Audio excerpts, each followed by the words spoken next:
What is up, everybody, and welcome to the All-NBA show powered by FanDuel, America's #1 sportsbook. Get started with $150 in bonus bets if you win your first $5 bet at FanDuel.com/All-NBA. I'm your host, Adam Mares, and I'm joined by my esteemed colleague, Tim Legler, who's already berating me. You guys didn't even see. We did the show before the show with him berating me before we go live. What's up, Legs? Guys, everybody in this chat right now, as you start this show, I'm just going to give you, I think we're going to give everybody 5 minutes right now to run and put on your pajamas because Adam Mares has a take that's going to put you to bed nice and comfy. Tuck you in, read your bedtime story, make sure you got some warm milk, okay? Because we're going to get the softest take Adam's ever given. And it was off air. It's a real take. I hope we can get it on air. Because I'm so flustered right now with what we were going to do at the start of the show. And we'll save this, what we're talking about. We're going to save it. I'm so flustered by what he said. I have got to get my emotions under control and get ready for the start. Hey, man, the truth is soft. I don't know what to tell you. The truth is soft. It's a real take, but that'll be a good tease. You have no idea. We'll probably get into it a little bit later on today's show. We have some fun topics here. We're in a ton of great games. We're going to break down Pacers Rockets. I know Legs has a lot of takes on that one. That'll be our deep dive today. But we're going to talk about the Sixers, Mavs, and Suns find themselves in a predicament because there's no easy way out. So we're going to talk about those three teams and say, should they fully rebuild, reset, trade everybody, and kind of start from scratch? Or some of them should do that. Maybe some of them should take it slow and try to reset. We're also going to talk about the Pistons, Magic, and Rockets. Which team is closest to title contention? All those teams are kind of finding themselves in the same spot. So I think it's going to be a great show. And then, of course, later on, we'll do shout outs. But we're going to start with a deep dive. We always like to try to talk about the games, the actual games first. And last night, we had a pretty good one. The Pacers beat the Rockets 115-102. I know that score doesn't sound, too close, but that was a close game. Pacers pulled out to an early lead. Rockets clawed their way back and took a lead in the fourth quarter before the Pacers closed this on an enormous run to make this a wide margin. But what did you see in this one, Legs, that stood out to you? First thing I saw that jumped out at me was this was the version of Tyrese Haliburton. That was the same guy that exploded onto the scene midseason last year. His dominance with the ball and the way he picked the Houston Rockets apart with his passing, he also chipped in 28 points. And for me, it's crazy, but on a night he gets 28 and was very comfortable shooting the ball from deep, it didn't compare to what he was doing to them as a playmaker. And Houston played them more zone than any team I've seen all year because they couldn't guard them in man-to-man. And it was because of Tyrese Haliburton. Houston made so many mistakes on ball screen, and every one of them resulted in a wide open shot. It was guys diving straight down the rim with perfect deliveries.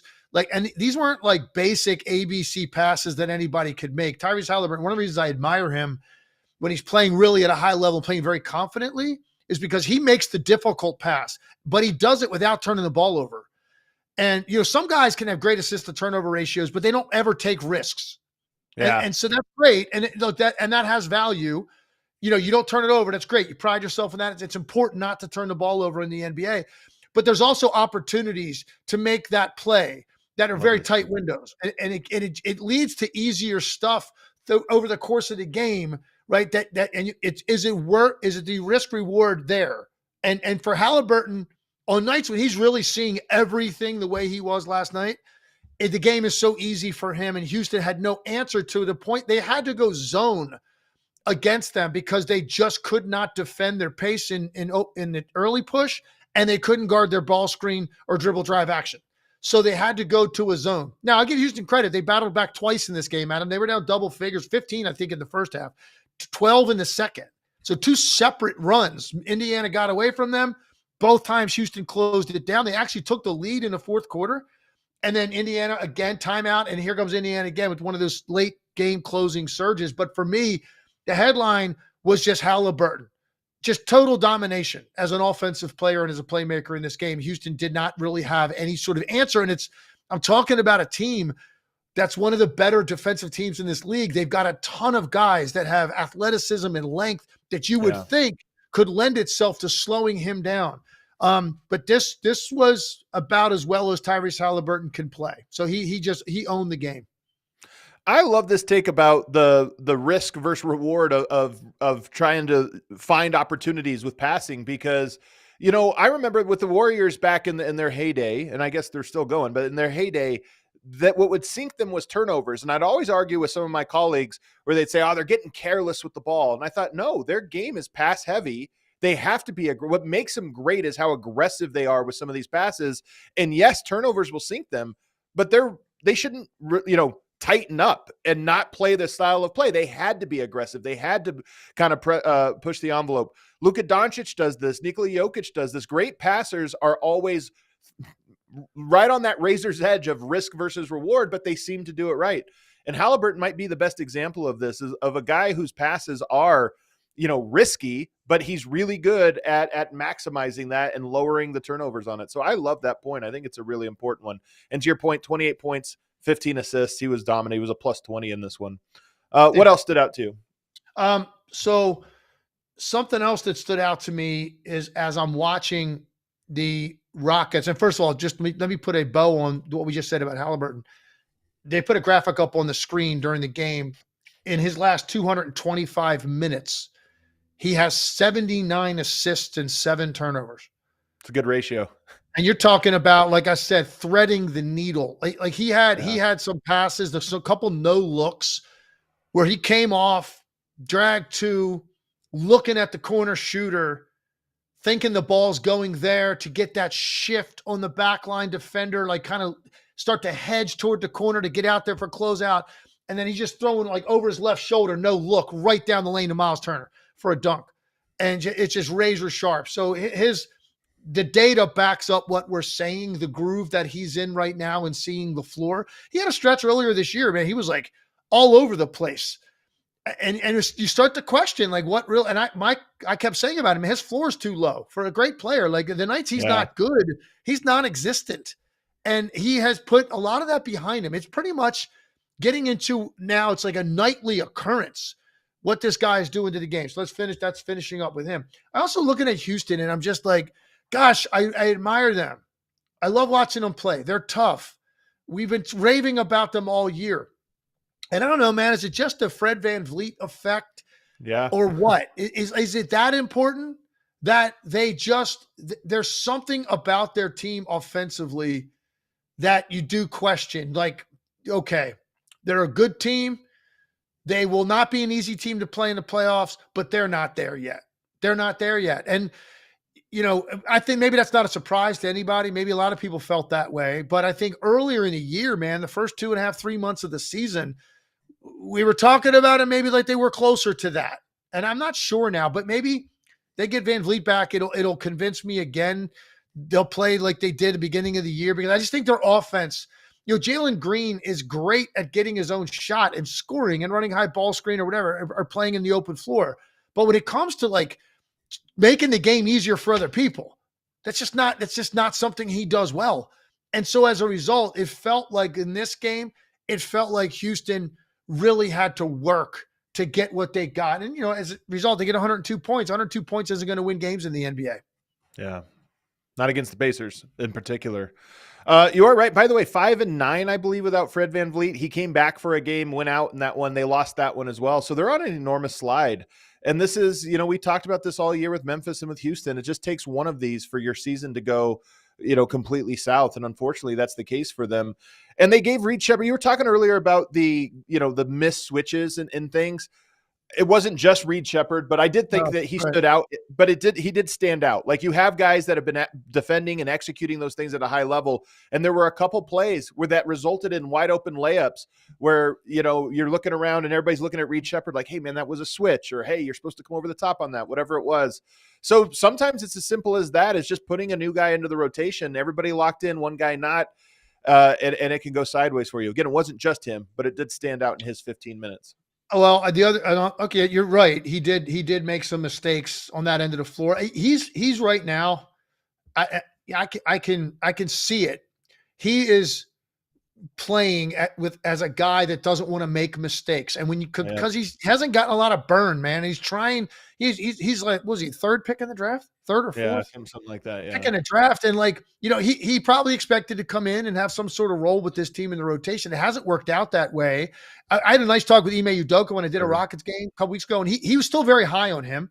He doesn't. They don't think like they got a bust or anything. Greg Reed Shepard, I think, is going to be a good player in this league, but right now, because he hasn't had burn, Ime Udoka said a funny thing about it, because they sent him down to the G League at one point, and he went down there and he had 49 points, like in his first game or something. He was player of the week in the G League, and they brought him right back. And Ime Udoka said he's in a weird place. He's not ready or good enough right now to be a regular in their rotation, but he's too good for the G League. So he's like, we're better off with him being here and finding him spot minutes.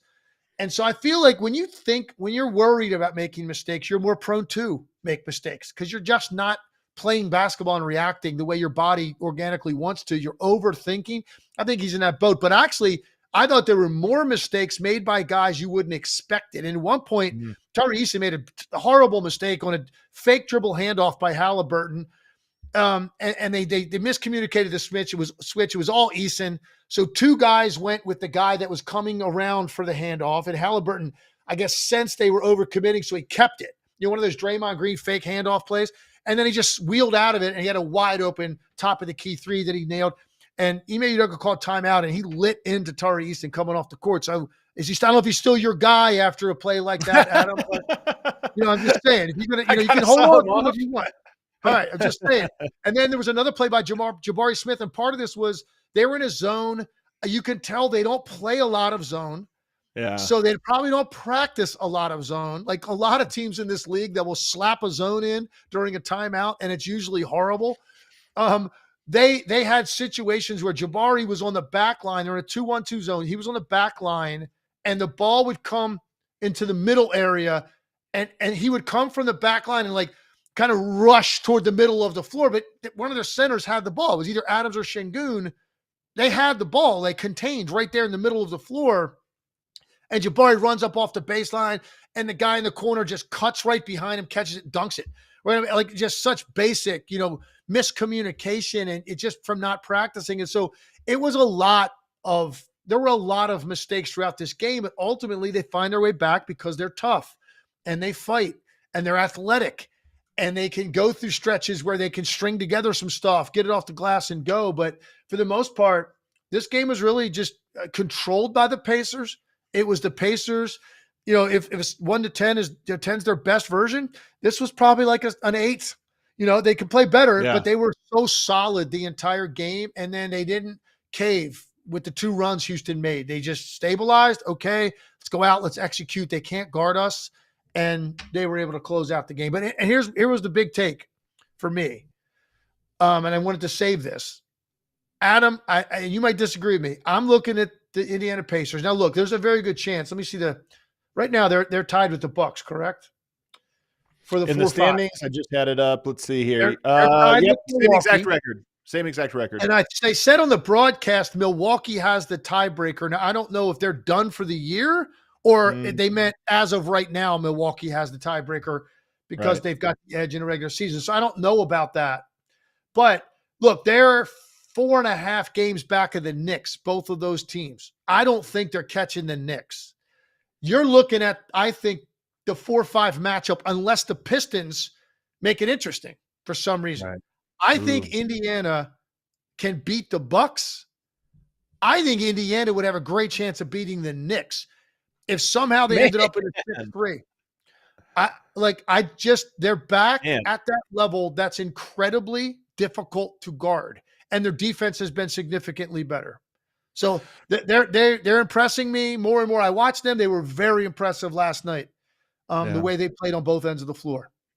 Well, they played twice so far against Milwaukee. I just looked it up. Milwaukee's 2-0, but they have 2 more to go. So they can even that out, which will be really important, obviously, as we look at them tied in the standings.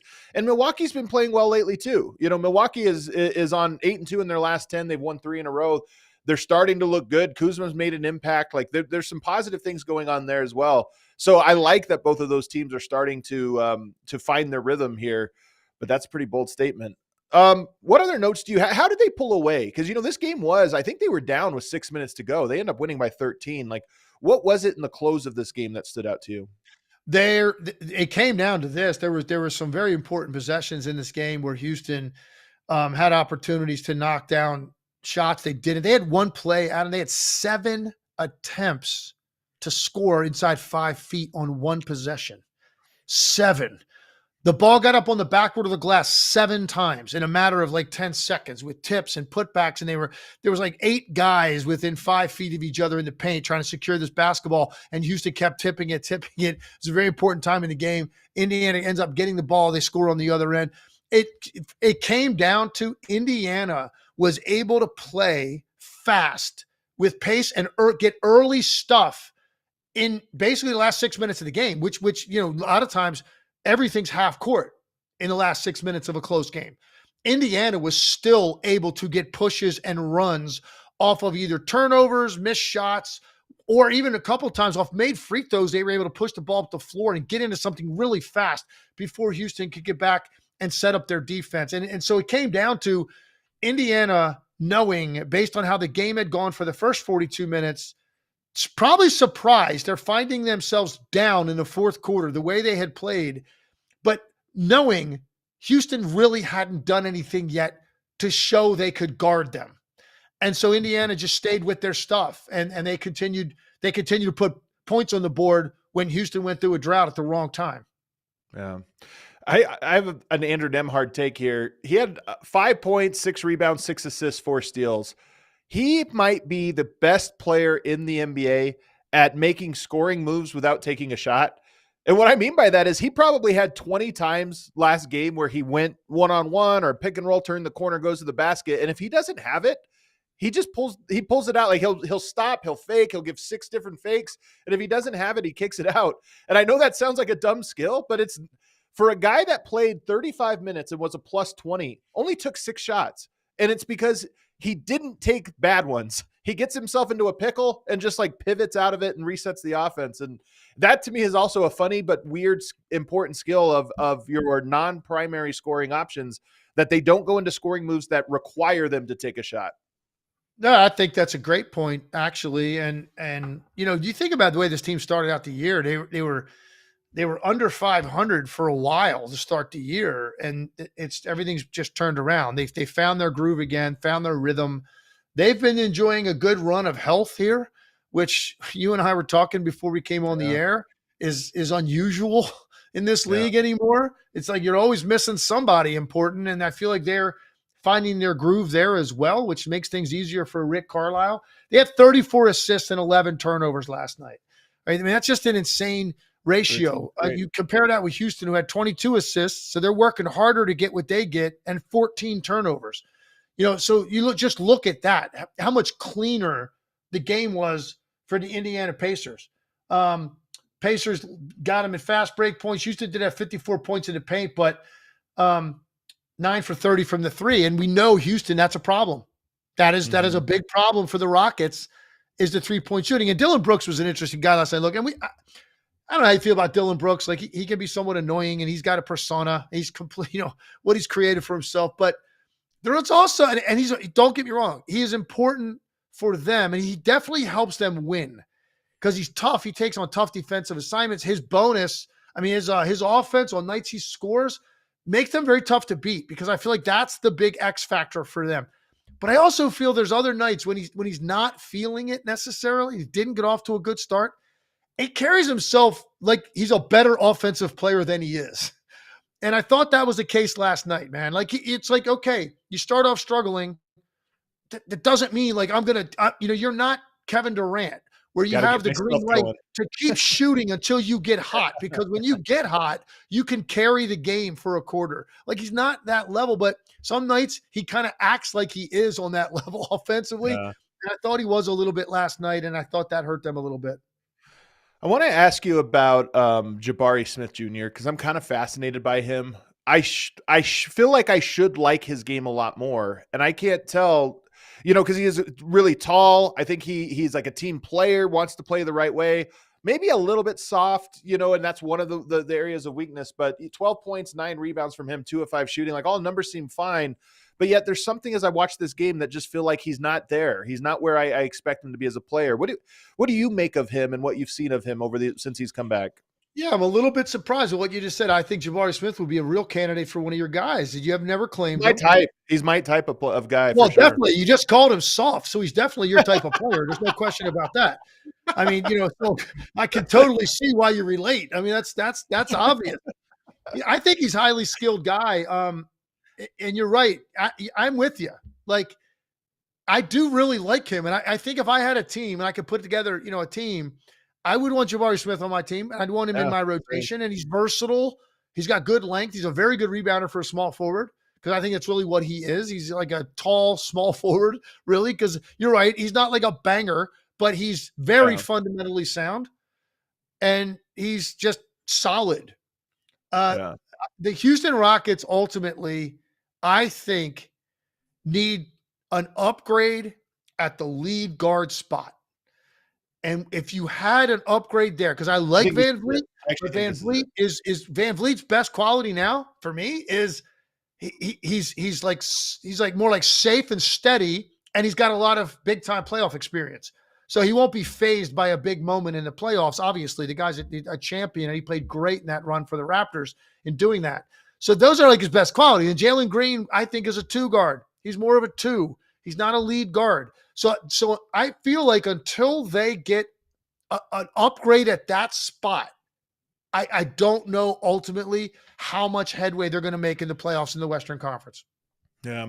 And that I see some people like soft really does have a negative connotation. He's a finesse player. He's not very assertive. He's not almost sometimes loses confidence really easily. It's those types of things. I mean, soft might be a little hard on it or, a little tough, but it's those things. But I agree with you. If you put him on like Luka Doncic team or Nikola Jokic team or one of these guys where that just set the table for you, I think he'd be incredible. So maybe it is a matter of he's not on a team that has that type of offense, that type of point guard. By the way, just so we're clear, those guys that are an upgrade at that spot, like they're hard to come by.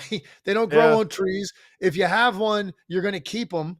But, so I don't know, it's probably not going to come through the draft because they're good now. So that's going to be a hard thing for them to do. Do you try to get Jalen Green where he's, safer with the ball, more dynamic as a playmaker? I just don't know if that's ever going to be his strength, man. The guy is a great athlete. He is a bucket getter. And the nights that he gets rolling, he can carry you offensively. That's really what he is. But the guys that are the dual threats, like that's, those are the guys you look at and say, man, feel like that's what Houston needs. Any other thoughts on this game from either side? I mean, just like, has Houston in your mind, how far back have they come now? Like in the pack in the West in your mind? Because I think at the beginning of the year, I don't think any of us thought, look, they're going to contend, that they could end up being in the conference finals or something. I don't think we thought that, but I do think there was a period of time, maybe it was like mid-December or maybe early January. We were talking about the Rockets, and you and I both kind of in agreement. Like we were just loving what we were seeing every night. And you feel like now they're not an average team, but I think they've had a stretch here where they've played average basketball. I think they're where they belong, to be honest with you. And I actually think this could be a good thing when you look at the long-term arc of a team. You finish a 2 seed too early. You get up there too early. If you lose in the first round, everything feels like a failure. Maybe you overreact. I mean, I think they're the 5th or 6th best team in the Western Conference this year based on what we've seen. And that's more or less where they're going to shake out. In fact, now I look at it and think that the Golden State, with the run they're on, they're within striking distance. Minnesota kind of within striking distance. And I just think that's the right spot for them. They're young. They're not trying to win a title this year. I know everybody's trying to win a title, but they're not going to feel horrible if they come up short of that. And I just think it's important for them to be in a spot where you can have realistic expectations. So for me, they're 2 games out of the 4 seed now, and I think that's about where they belong.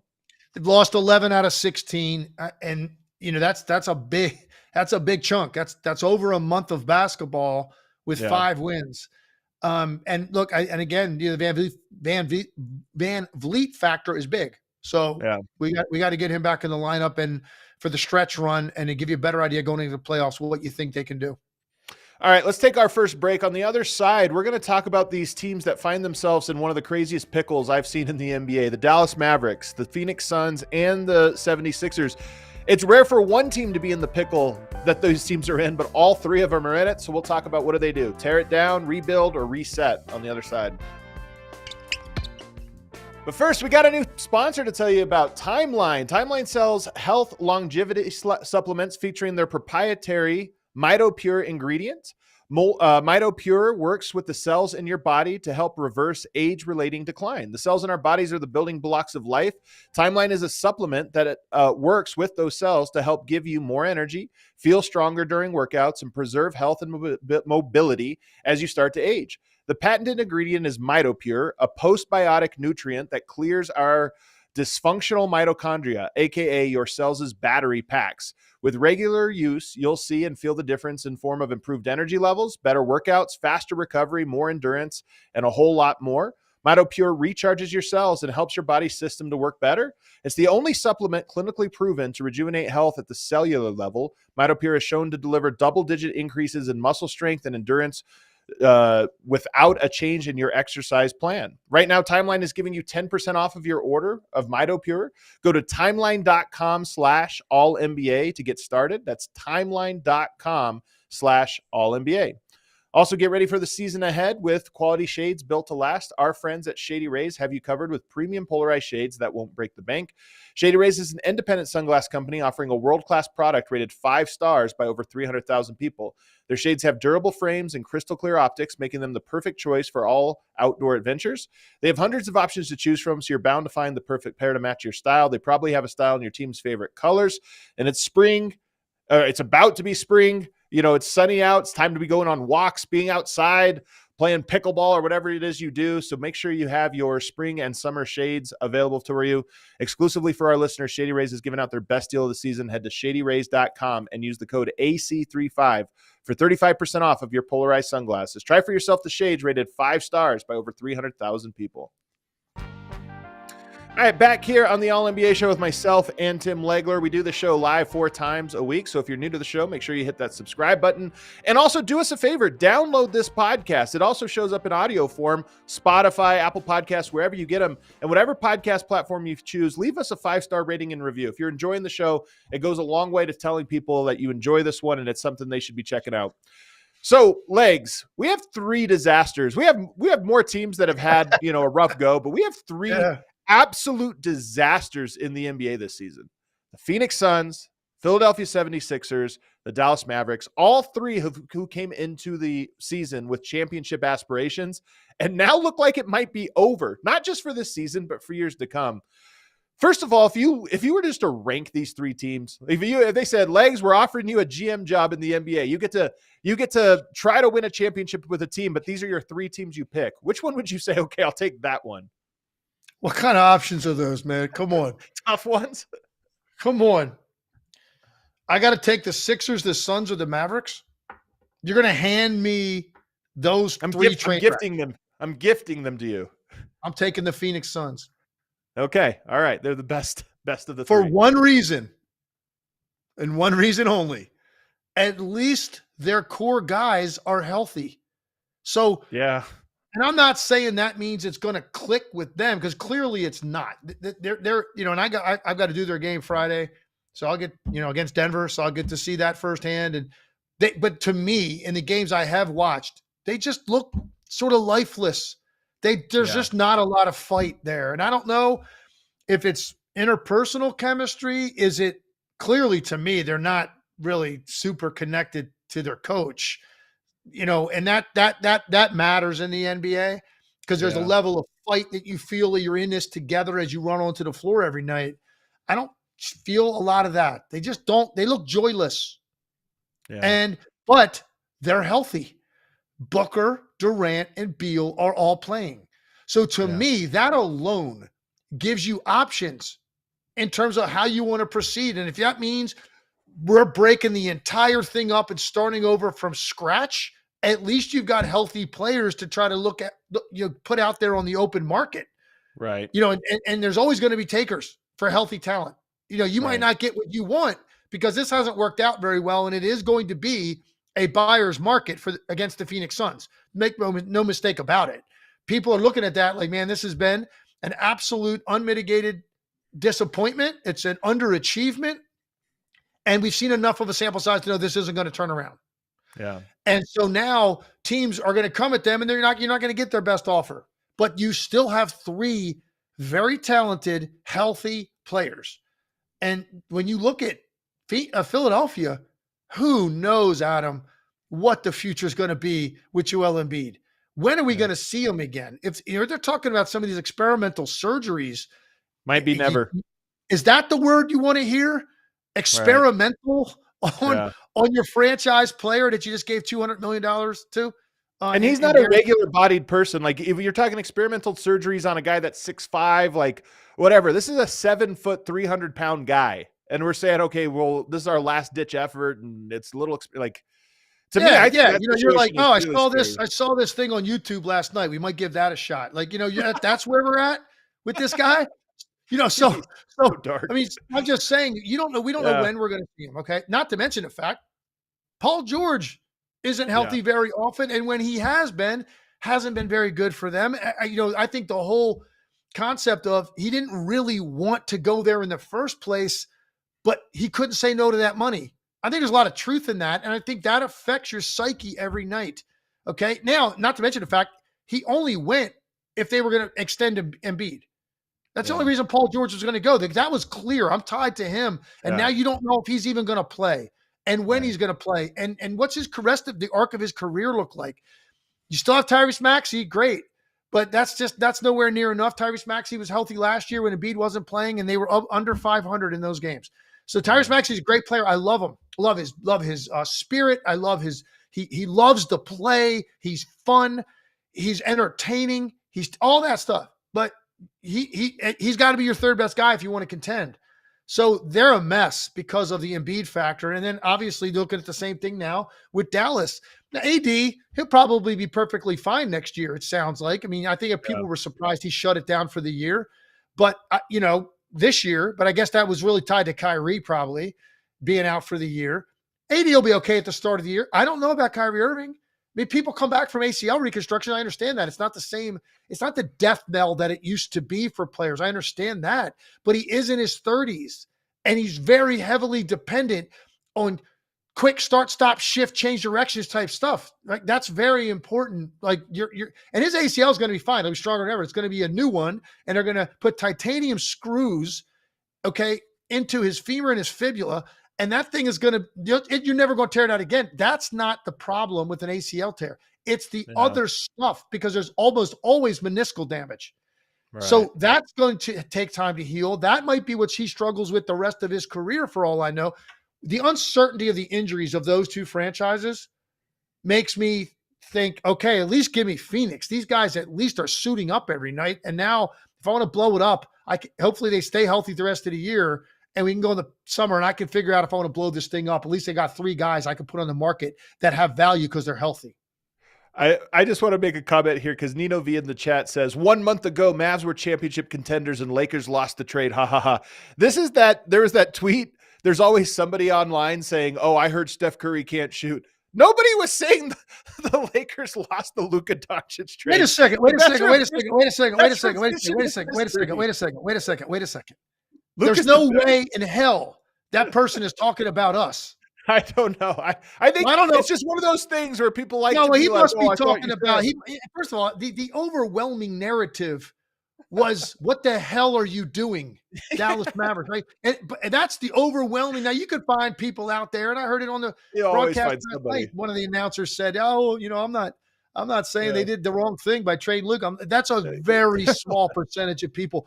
And I know for a fact on this show, and me in particular, I said this is going to be the worst trade in the history of the league. So I don't know what you're listening Yeah. to, but you can't be talking about us, Adam. I just love that one because it's the Steph Curry can't shoot meme in real life. Yeah, Legs obviously maybe the biggest Luka fan on earth, so not his take at all. I look at this when we ask the question who has the best situation. I think it's easier to identify the worst, and to me, it's the 76ers because, as you mentioned, Embiid is under contract for a long time and might never recover from this. I mean, he might, but he might never recover from it. Paul George is old and not the kind of guy you want hanging around your organization for a pointless, directionless year. So what's he going to be? I don't know that he's tradable. He's got the $60 million contract or whatever it is. Like, I don't know if any teams, if they're making phone calls saying, hey, Paul George for the next 3 years, you in? I think a lot of teams are saying, I don't know. I don't think we're in there. Whereas with Phoenix, if you call, and I think it's going to happen this summer, and they say, hey, Kevin Durant didn't work out here, who wants him? There will be a line of teams willing to take a chance on Kevin Durant at this stage in his career and on the contract that he's at. If they say, hey, Devin Booker, if they go that far and say, we have to get rid of Devin Booker too, let's just recoup our assets and hit a full reset, there'll be a line of teams that want Devin Booker. I think if the Mavs get Anthony Davis this summer and say, hey, man, we made big plans, it just didn't work out, Anthony Davis is available, I think Anthony Davis would have a line of suitors of teams that would say, you know what, we'll do that. I don't think that's the case for the Sixers. If you traded Maxey, you still have an Embiid who might never play and a Paul George on that contract. They have years. To me, outside of Embiid coming back miraculously and being healthy, they have years of a rebuild, whether they want to or not. Whereas Phoenix and Dallas, I think, can pivot. Dallas has a lot of good young players. They do have Lively. They have other players that, I mean, if they weren't going to fully tear it down, PJ Washington would have suitors. You know, you got guys on that team that would have suitors. Philadelphia doesn't. I just don't think there's any suitors for their top two guys. Look, I think you just don't, you never know. And we both, I mean, we wish more than anything health for all players. But the reality is we don't know if you're ever going to see Joel Embiid again, close to the level he was or at all. There's just no guarantee with how long this has lasted. Now, I will say this. There was a lot of differing opinion out there, I think, in the people that they were seeing and the specialists they were talking to about whether he should get surgery and shut it down or not. I think there was mixed opinion there. That's the only thing, if I'm a Sixers fan or the organization, that I have a little bit of hope. Like, wait, there's some, and they're obviously not just, they're not finding these guys, not Googling local orthopedic guy. These are the top people that you can find in their field, and they're consulting with them. And some of those people didn't feel like it was necessary to shut it down and get surgery. That's the only thing that would give me some hope. But the reality is the guy's track record says, just look at the number of games played to missed in the course of his career. The track record says he can't stay healthy. And now who knows when you see him. Certainly you're not going to see him again before next fall at the very earliest. Maybe it's mid-season next year. All that time off for a guy that's had a chronic injuries and is that big, that is just not something that math doesn't add up to come back and now give us a sustained run of good health. It just doesn't. So that's why the Sixers are in a very dire situation. By the way, you talked about the AD, like, hey, man, with the Kyrie situation, who knows? And would they consider trading? I thought of something. There's only one way Nico Harrison can save face with this situation with Luka. Trade Anthony Davis. Okay. Back to the Lakers. What? Okay. But all you ask for are the future rights to Luka's first son.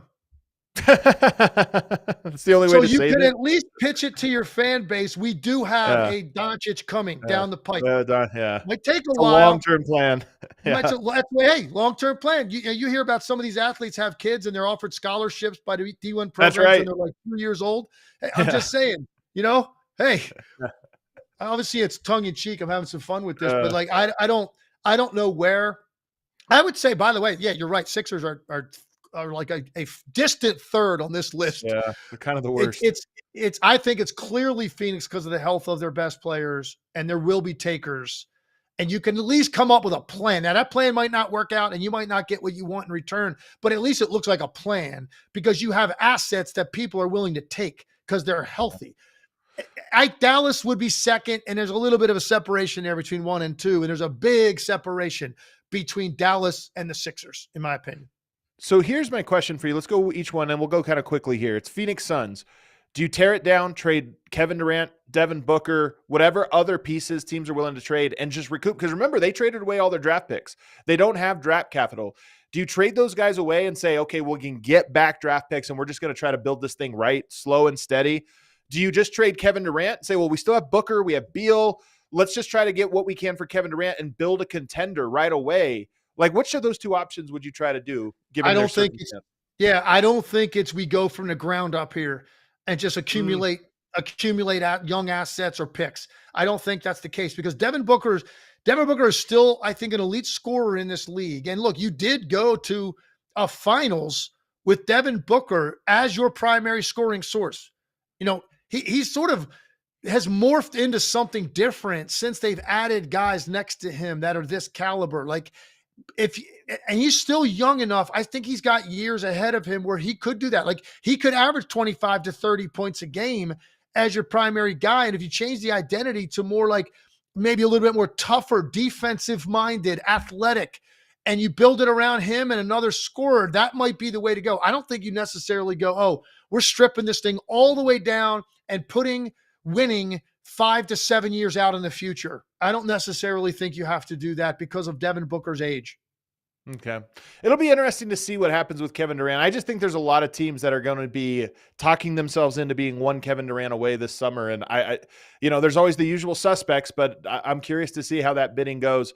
I think I might disagree with you though, that I don't know if I'm buying with Bradley Beal, with how bad things have been over the last couple of years with the coach they have in place. To me, it might be a full-on rebuild. Like Devin Booker and, you try to trade Kevin Durant for like Karl Anthony Towns or something because you're talking about a star-for-star trade or something like that. I'm still not buying the Phoenix Suns. I think that their team needs the reset, so I'm going full reset. What about the Dallas Mavericks? They have Anthony Davis, but they don't have Kyrie Irving, and they have a whole host of players. Is that a team that you would, all right, let's go early. We just made this trade, but let's move on and try to reset here? All in, or do you just try to win next year given that Kyrie's out? You try to win. And look, a lot of this is the impact of the trade. Okay. Now listen, I said to somebody the other day, and I'm not saying, Nico Harrison certainly didn't want this to happen because he wanted to see, he wanted to be proven right.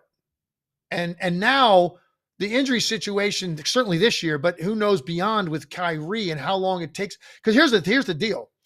I can speak to this from experience. And I think if you talk to any player who's gone through an ACL reconstruction, I don't know exactly. The time frame is probably going to be given probably 8 to 10 months. It used to be like a year. They're going to say 8 to 10. They're obviously going to err on the side of the longer timeline. Maybe it's 10 to 12. That puts us somewhere like next year, February, March. Let's just say that. You know what? I got news for you. That first 25, 30 game stretch he's going to have, if that's the case, it's a feeling out process. You're not yourself mentally because you don't ever want to go through it again. You don't play in traffic as comfortably. You don't go full tilt with change of direction and acceleration. All of that stuff takes another season. So we've now put this whole thing to probably the following year. Okay, now what do you have with AD and Kyrie? Now you're at the end of the window that Nico said he wanted to win in, which he said basically was 3 years. You're now at the end of that. You haven't even seen it yet. But, Adam, I still think because of the magnitude of this trade and the reaction to it, I do feel like they are going to give this every chance they can. And they're not going to do anything until they find out what this potentially looks like. Like, I don't think now Nico Harrison saying, whoa, that's an out for me. If this, we don't win, at least I have an excuse. AD got hurt. Kyrie got hurt. We don't know. I still think I'm right, but I don't know that he's going to do that and go, now we can blow it up because I can just say, I'll never know what happened. No, I think he's going to do everything he can down the road to try to justify that this was the right thing to do. And that, unfortunately, because of this injury to Kyrie, is put off well into the future.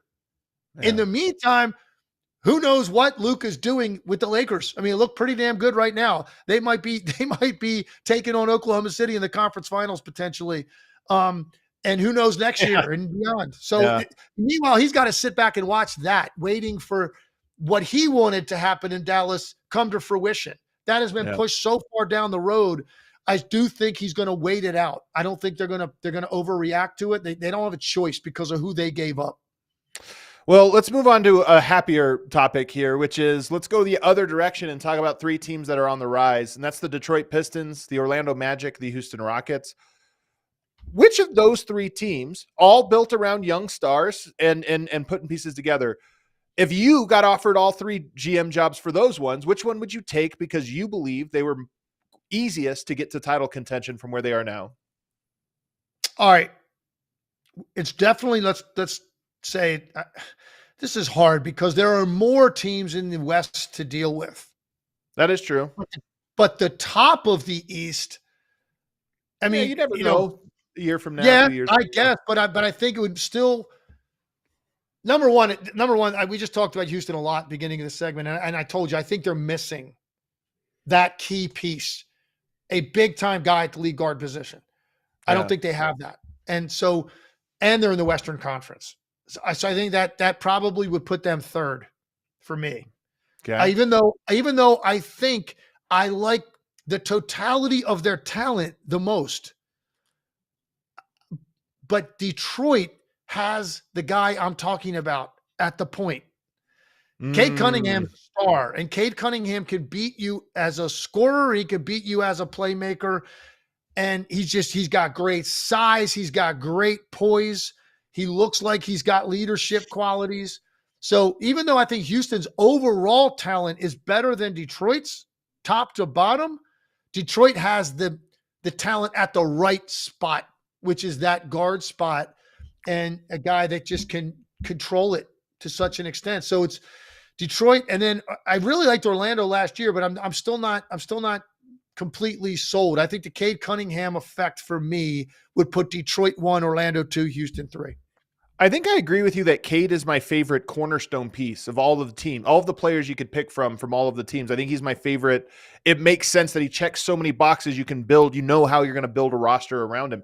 Also, we've just seen it. We've seen that mold of player and how you build around it. So there's more clarity. I think I would take Houston though. And the reason I would take Houston is, while I agree with you that I don't think they have the guy that I go all in on or the clarity, they have so many players. And they might be a little late already in terms of pivoting because, you have your young guys, and at some point you start to cannibalize your own guys. I think at the latest that would be this summer. But you have Cam Whitmore, who I think is an interesting player. You have Reed Shepherd, who's interesting. They barely broken in. You have Jabari Smith, who I think is an interesting player. Does he fit?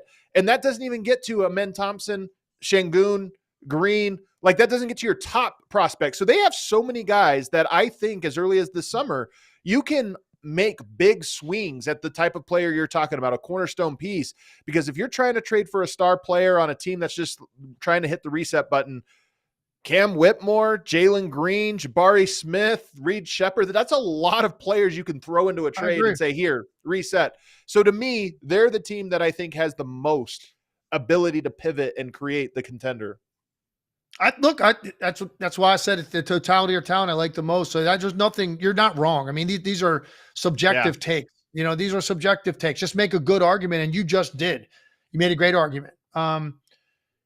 So it sounds like we both would put Orlando third. My problem with Orlando, I have two thoughts on him. One, I'm not a Paolo guy. I love Paolo's upside, but I am so skeptical of the way he uses his talents. I think he's inefficient, and he seems to be trying to become an inefficient version of himself, and that scares me. And then on top of that, as much as I love Franz and Paolo, we haven't seen enough of them both thriving, and it might be a thing where that's not the way you build a roster. So I love them. I think they're better than what their record says. The Jalen Suggs injury, they've had injuries all year that have depressed what their ceiling is. So I think they are great. I just don't buy that duo, and I don't know if you pivoting off of Franz or Paolo, does that get you where you need to go? I have a harder time seeing that. I will say it's the injuries this year have like really derailed what we were thinking about them, because it was Wagner, then it was Banchero, then Wagner, but it's also Suggs, so they're a different team without Suggs. Look at their record without him. So maybe it'd be fair to maybe we have to almost put them on pause. Let's see them get healthy next year and see what real damage they can do in the East. Maybe you think differently. It's clear about one thing. Paolo is definitely not your guy. That's very clear. You've made that abundantly clear. I like him. Somebody made a good comment about this discussion. I can't find it. Oh, here it is. R. Jonesy said, Legs thinking like a coach, Adam thinking like a GM. And I think that is a very fair point. I think so. And that's typically what I tend to do is Yeah. I want to look at this group right now and what do I have at my disposal to go win games. And you probably take a more measured approach the way this question probably lends itself more to your approach than mine. Yeah. Just again, you're just thinking about roster construction and for me, at least, where you go from here. But I do love Detroit because Cade to me makes that job easy. If I am thinking as a GM and I think who's the most clear, like what's the most clear vision forward? I think Cade Cunningham. Okay. We got that. You got some pieces around it. You know, it works.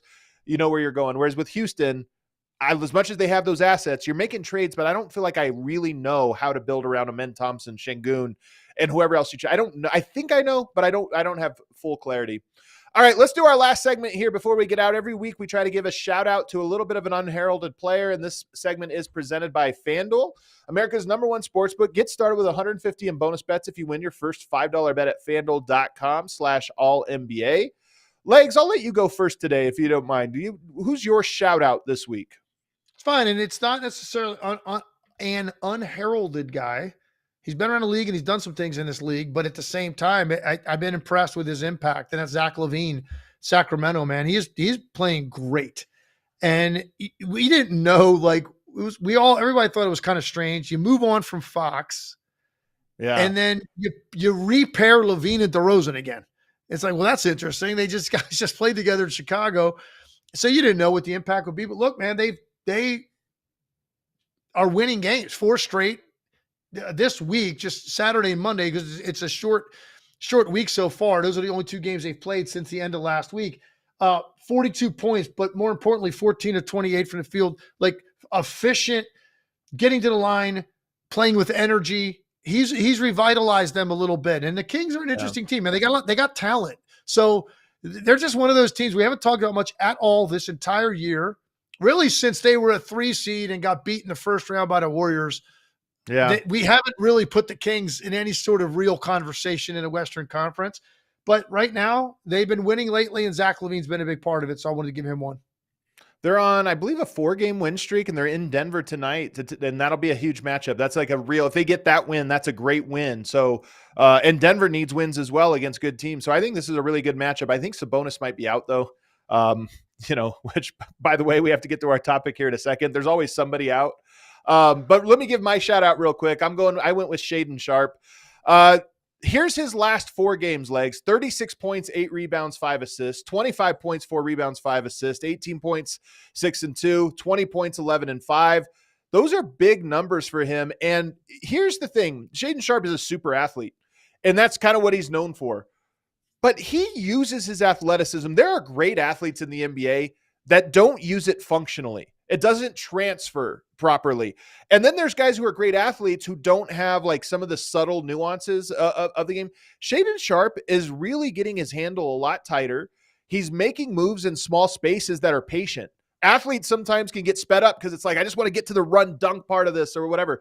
He has a patience with his handle right now that's really impressive. He can get to the 3-point shot, side steps, kind of just puts guys on his hip and can be patient and then explode. I never have, I know a lot of people have been high on Shaedon Sharpe for a while. I can see the vision with him because of how big and strong he is, how athletic he is, but how much he doesn't waste or abuse those skills. He uses them properly. And I'm just he's one of the good storylines with Portland team right now that is surging. Who knows? Might catch Dallas. It'd be kind of a cool story if Portland climbed all the way into the play-in when everybody counted him out, ourselves included. But Shaedon Sharpe's been great over this last little bit. I love this one.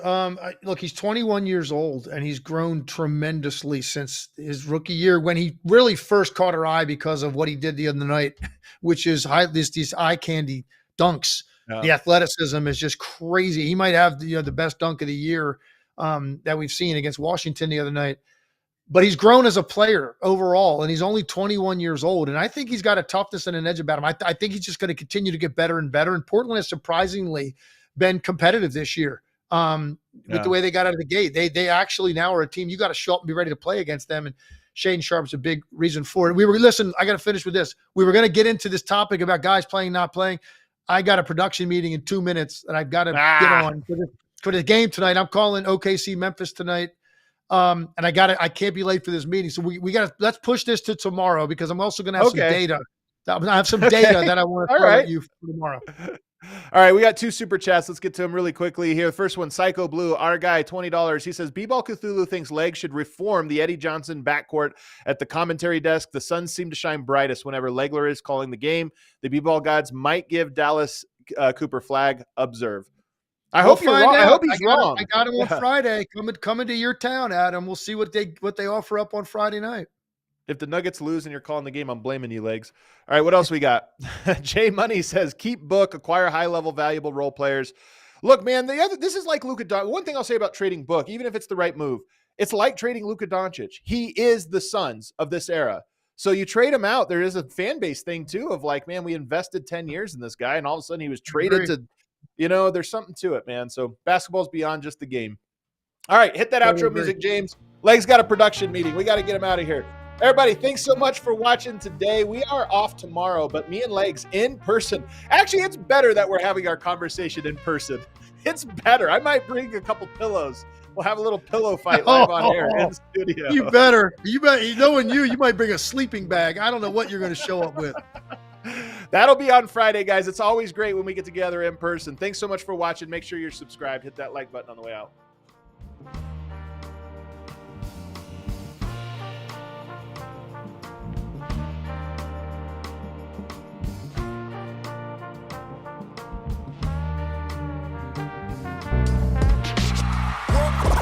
Y'all silly like the mayor.